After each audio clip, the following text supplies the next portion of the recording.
శ్రీమతి నమః. బెంగాల్ భయపెడుతోంది. వక్ఫ్ bill amendment జరిగింది కదా, ఆ అమెండ్మెంట్ లో కొన్ని వాళ్ళకి నచ్చక దాన్ని మార్చాలని చెప్పి గొడవ పెట్టారు. పైకి ఈ వక్ఫ్ బోర్డుకి సంబంధించి గొడవలా కనిపిస్తోంది, కానీ దీన్ని అదునుగా తీసుకుని మన భారతదేశంలోకి చొరబాటుదారులు ప్రవేశించారు. బంగ్లాదేశ్ లో ఎలా అయితే హిందువుల మీద దాడి చేశారో, ఈ పశ్చిమ బెంగాల్లో కూడా హిందువుల మీద దాడి చేస్తున్నారు. ఆ దాడి ఎంత తీవ్రంగా ఉంది అంటే అక్కడి నుంచి దాదాపుగా 400 మంది కుటుంబాలు తరలి వచ్చేశారు. 12 గ్రామాల ప్రజలని ఖాళీ చేయించేశారు. పంట పొలాలను కూడా వాళ్ళు వదలటలేదు. ఎంత దారుణంగా వాటిని నాశనం చేసేయాలో అంత దారుణంగానూ నాశనం చేసేస్తున్నారు.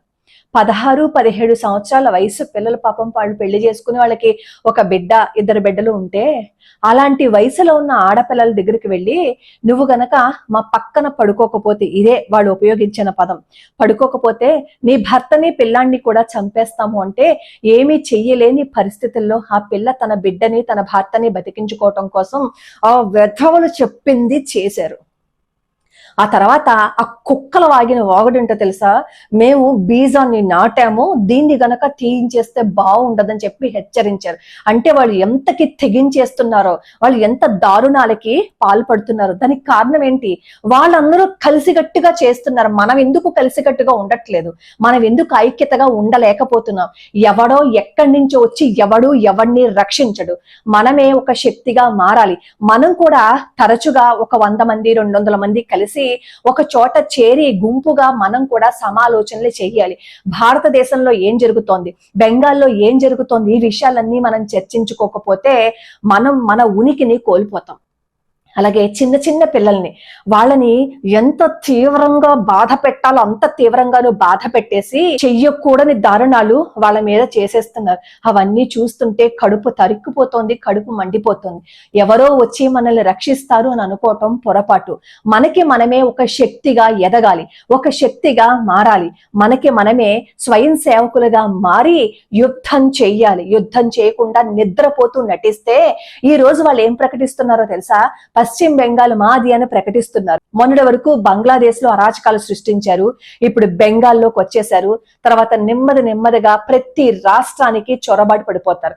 ఈ రోజు హైదరాబాద్ లో 19వ తారీఖు, ఈ రోజు సాయంత్రం 7 గంటలకి ఈ పరాయి మతస్థులు వీళ్ళందరూ ఒకే చోటకి చేరి సమాలోచన చేసుకుని, ఆ సమాలోచన అయిన తర్వాత ఏ విధంగా దాడి చేస్తారు అనేది అందరూ భయపడుతున్నారు.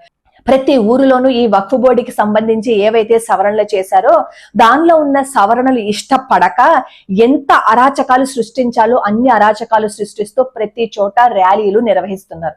మనమందరం ఐక్యంగా ఉందాం. మన ఐక్యతే మన బలం. మనందరం కలిసి ఉంటే ఏదైనా సాధించవచ్చు. వాళ్ళందరూ కలిసి కట్టుగా మూకుమ్మడిగా దాడి చేస్తున్నారు. హిందువుల ఇళ్లకి అక్కడ ఏం చేస్తున్నారో తెలుసా? వాళ్ళు పచ్చ సిరాలతో మార్కు పెట్టుకుని చెక్కలు కొట్టేసి వాళ్ళని బయటికి రాకుండా మొత్తం ఇళ్ళన్నింటినీ తగలపెట్టేస్తున్నారు. అంటే వాళ్ళు కలిసి కట్టుగా మారణ హోమాన్ని సృష్టిస్తున్నప్పుడు కలిసి కట్టుగా మనం ఎందుకు ఎదిరించలేం? కలిసి కట్టుగా ఉందాం. అలా ఉంటేనే బెంగాల్లో పరిస్థితులు మనకి ఇక్కడికి రావు. మొన్న అమిత్ షా గారు కూడా బెంగాల్కి BSF దళాలని పంపించారు. కోర్టు యొక్క పర్మిషన్ తీసుకుని దళాల్ని పశ్చిమ బెంగాల్కి పంపించారు. లేదు అంటే ఆ రాక్షసి లోపలికి రావడానికి ఒప్పుకోదు కదా ఎవరినేనో. అలా దళాలు వెళ్తే రాష్ట్రపతి పాలన విధించాలి అన్న ఆ బెంగాల్ నుంచి కాస్త పరిస్థితి మెరుగుపడిందేమో అని చెప్పొచ్చు. అది ఆ దళాలు వెళ్ళి ఎక్కడ వాళ్ళని అక్కడ చెత్త కొట్టి, వాళ్ళు ఏదైతే ఆడపిల్లల మీద దుర్మార్గం చేస్తున్నారో వాళ్ళని కూడా మళ్ళీ ఇంకొకసారి సంసారం చేయడానికి వీలు లేకుండా చిత్త కొట్టి పాడేస్తున్నారు అనుకోండి. ఎంత చిత్త కొట్టినా రాక్షసుడు మళ్ళీ పుడుతూనే ఉంటారు. వాళ్ళందరూ రక్త బీజులు. అలాంటి రక్త బీజులు పుట్టకుండా ఉండాలి అంటే మనందరం కలిసి శక్తిగా మారాలి. ఆ శక్తిగా మారాలి అంటే మనందరం ఐక్యతగా ఉండాలి.